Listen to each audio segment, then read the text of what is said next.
نہج البلاغہ کا خطبہ نمبر 190 ہے۔ اس خطبے کا نام خطبہ کعاسہ ہے، جس میں ابلیس کی مذمت ہے، اس کے تکبر و غرور اور آدم علیہ السلام کے آگے سربہ سجود نہ ہونے پر، اور یہ کہ وہ پہلی فرد ہے جس نے عصبیت کا مظاہرہ کیا اور غرور و نحوت کی راہ اختیار کی، اور لوگوں کو اس کے طور طریقوں پر چلنے سے تنبیہ کی گئی ہے۔ یہ تعریف اس اللہ کے لیے ہے جو عزت و کبریائی کی ردا اوڑھے ہوئے ہے، اور جس نے ان دونوں صفتوں کی بلا شرکت غیر اپنی ذات کے لیے محسوس کیا اور دوسروں کے لیے ممنوع و ناجائز قرار دیتے ہوئے صرف اپنے لیے انہیں منتخب کیا، اور اس کے بندوں میں جو ان صفتوں میں اس سے ٹکر لے اس پر لعنت ہے، اور اس کی روح سے اس نے اپنے مقرب فرشتوں کا امتحان لیا تاکہ ان میں سے فروتنی کرنے والوں کو گھمنڈ کرنے والوں سے چھانٹ کر الگ کر دے۔ چنانچہ اللہ سبحانہ نے باوجود یہ کہ وہ دلوں کے بیدوں پر اور پردہ غیب میں چھپی ہوئی چیزوں سے آگاہ ہے، فرمایا کہ میں مٹی سے ایک بشر بنانے والا ہوں جس میں اس کو تیار کر لوں گا اور اپنی ہاتھ روح پھونک دوں گا تو تم اس کے سامنے سجدہ میں گر جانا۔ سب کے سب فرشتوں نے سجدہ کیا مگر ابلیس اسے سجدہ کرنے میں آڑ محسوس ہوئی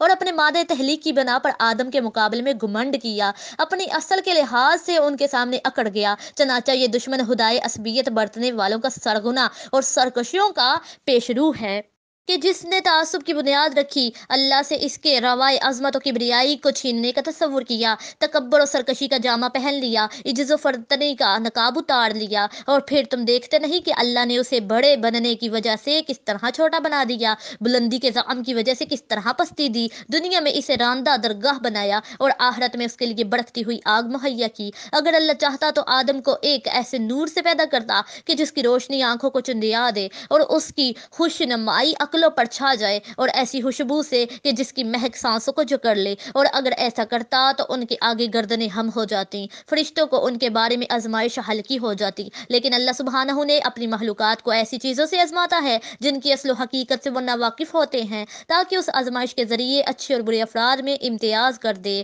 اس سے نخوت و برتری کو الگ اور غرور و خود پسندی کو دور کر دے۔ تمہیں چاہیے کہ اللہ نے شیطان کے ساتھ جو کیا اس سے عبرت حاصل کرو اور اس کی طول و طویل عبادتوں اور بھرپور کوششوں پر اس کے لیے ایک گھڑی کے گھمنڈ سے پانی پھیر دیا۔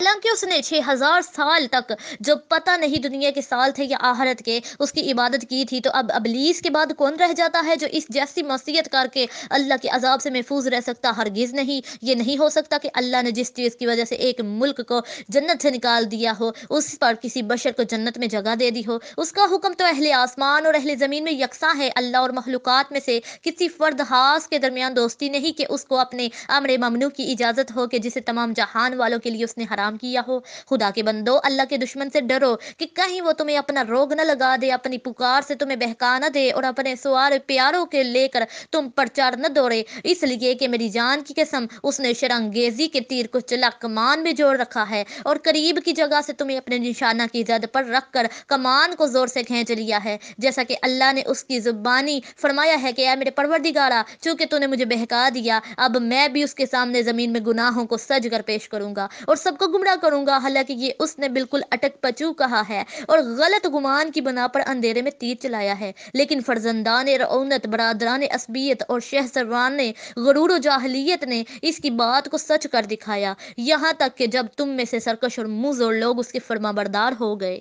اور تمہارے بارے میں اس کی ہوس و طمع قوی ہو گئی اور صورتحال پردہ خفا سے نکل کر کھلم کھلا سامنے آ گئی، تو اس کا پورا تسلط تم پر ہو گیا اور اپنے لشکر و سپاہ کو لے کر تمہاری طرف بڑھ آیا، اور انہوں نے تمہیں ذلت کے غاروں میں دھکیل دیا اور قتل و خون کے بھنوروں میں لا گرایا اور گاؤں پر گاؤں لگا کر تمہیں کچل دیا، تمہاری آنکھوں میں نیرے اور گرو کر، تمہارے گلے کاٹ کر، تمہاری نتنوں کو پارا پارا کر کے، تمہارے ایک ایک جوڑ بند کو توڑ کر اور تمہاری ناک میں غلبہ و تسلط کی نکیلیں ڈال کر تمہیں اس آگ کی طرف کھینچے لے جا رہے تھے کہ جو تمہارے لیے تیار کی گئی تھی۔ اسی طرح ان دشمنوں سے جن سے کھلم کھلا تم نے مخالفت کی اور جن کے مقابلہ کے لیے تم فوجیں جمع کرتے ہو، زیادہ بڑھ چڑھ کر وہ تمہارے دین کو مجروح کرنے والا اور دنیا میں تمہارے لیے فتنہ و فساد کے شعلے بھڑکانے والا ہے، لہٰذا تمہیں لازم ہے کہ اپنے جوش و غضب کو پورا مرکز اسے قرار دو اور پوری کوشش اس کے خلاف صرف کرو، کیونکہ اس نے شروع ہی میں تمہاری اصل آدم پر فخر کیا، تمہاری حسب قدر و منزلت پر حرف رکھا، تمہارے نسب اصل و وطنیت پر طعن کیا اور اپنے سواروں کو لے کر تم پر یورش کی اور اپنے پیادوں کو لے کر تمہارے راستے میں قصد کیا۔ وہ ہر جگہ سے تمہیں شکار کرتے ہیں اور تمہاری انگلی کی ایک ایک پور پر چوٹ لگاتے ہیں۔ نہ کسی ہیلہ و تدبیر سے تم اپنا بچاؤ اور نہ پورا تہیا کر کے اس کی روک تھام کر سکتے ہو۔ درحال یہ کہ تم رسوائی کے بھنور، تنگی و ضیق کے دائرہ، موت کے میدان اور مصیبت و بلا کی جوال نگاہ میں ہو۔ تمہیں لازم ہے کہ اپنے دلوں میں چھپی ہوئی عصبیت کی آگ اور جاہلیت کے کینوں کو فروغ کرو، کیونکہ مسلمانوں میں یہ غرور، خود پسندی، شیطان کی وسوسہ اندازی، نخوت پسندی، فتنہ انگیزی اور فسوں کاری ہی کا نتیجہ ہے۔ عجز و فروتنی کو سرکاری تاج اور رعونت کا توق گردن سے اتارنے کا عزم بالجزم کر لو۔ اپنے اور اپنے دشمن شیطان اور اس کے سپاہ کے درمیان تواضع و فروتنی کا مورچہ قائم کرو، کیونکہ ہر جماعت میں اس کے لشکر، یادگار اور مددگار اور سوار و پیادے موجود ہیں۔ تم اس کی طرح نہ بنو کہ جس نے اپنے ماں جائے بائی کے مقابلے میں غرور کیا، بغیر کسی فضیلت و بلندی کے کہ اللہ نے اس میں قرار دی ہو، سوا اس کے کہ حاسدانہ عداوت سے اس میں اپنی بڑائی کا احساس پیدا ہوا ہو اور خود پسندی نے اس کے دل میں غیظ و غضب کی آگ بڑھا دی ہو۔ شیطان نے اس کے ناک میں کبر، غرور کی ہوا پھونک دی ہو، جس کی وجہ سے اللہ نے ندامت و پشیمانی کے ساتھ اسے پیچھے لگا دیا اور قیامت تک کے قاتلوں کے گناہ اس کے ذمہ ڈال دیے۔ دیکھو، تم نے اللہ سے کھلم کھلا دشمنی پر اتر کر وہ مومنین سے آمادہ پیکار ہو کر ظلم و تعدی کی انتہا کر دی اور زمین میں فساد مچا دیا۔ تم زمانہ جاہلیت والی خود بینی کی بنا پر فخر و غرور کرنے سے اللہ کا خوف کھاؤ، کیونکہ یہ دشمنیوں، انات کا سرچشمہ اور شیطان کی فسوکاری کا مرکز ہے، جس سے اس نے گزشتہ امتوں اور پہلی قوموں کو ورگلایا، یہاں تک کہ وہ اس کے ڈھکیلنے اور آگے سے کھینچنے پر بے چوں چراہ جہالت کے اندھیاریوں اور ضلالت کے گڑھوں میں تیزی سے جا پڑے، ایسی صورت سے جس میں ایسے لوگوں کے ساتھ تمہارے دل ملتے جلتے ہیں اور ان صدیوں کا حال ایک ہی سا ہے، اور ایسا غرور جس کے چھپانے سے سینوں کی وسعتیں تنگ ہوتی ہیں۔ دیکھو، اپنے ان سرداروں اور بڑوں کا اتباع کرنے سے ڈرو کہ جو اپنی جاہ و حشمت پر اکڑتے اور اپنے نسب کی بلندیوں پر غرہ کرتے ہیں اور بدنما چیزوں کو اللہ کے سر پر ڈال دیتے ہیں، اور اس کی قضاء و قدر سے ٹکر لینے اور اس کی نعمتوں پر غلبہ پانے کے لیے ان کے احسانات سے یکسر انکار کر دیتے ہیں۔ یہی لوگ تو عصبیت کی عمارت کی گہری بنیاد، فتنہ کے کاہن اور ایوان کے ستونوں اور جاہلیت کی نسبی تفاخر کی تلواریں ہیں، لہٰذا اللہ سے ڈرو اور اس کی دی ہوئی نعمتوں کے دشمن نہ بنو،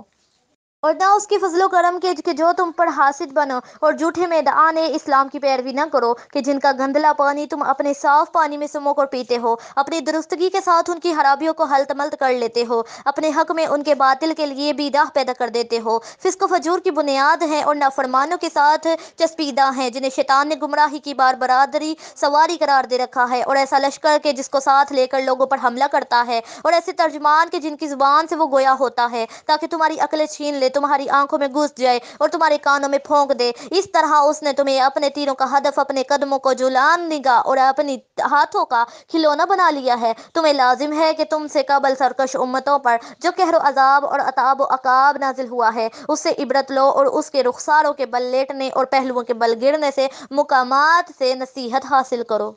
اور جس طرح زمانہ کی مصیبتوں سے پناہ مانگتے ہو، اسی طرح مغرور و سرکش بنانے والی چیزوں سے اللہ کے دامن میں پناہ مانگو۔ اگر خداوند متعال اپنے بندوں میں سے کسی ایک کو بھی کبر و رعونت کی اجازت دے سکتا ہوتا تو وہ اپنے محسوس انبیاء اور اولیاء کو اس کی اجازت دیتا، لیکن اسے مسکنت اور پسند ہی فرمایا ہے، چنانچہ انہوں نے اپنے رخسار سے زمین سے پیوستہ اور چہرے خاک آلود رکھے اور مومنین کے آگے تواضع و انکسار سے جھکتے رہے، اور وہ دنیا میں کہ جنہیں اللہ نے بھوک سے آزمایا، تعب و مشقت میں مبتلا کیا، خوف و خطر کے موقعوں سے ان سے امتحان لیا، اور ابتلا و مصیبت نے انہیں تہ بالا کیا، لہٰذا خدا کی خوشنودی و ناخوشنودی کا معیار اولاد و مال کو قرار نہ دو۔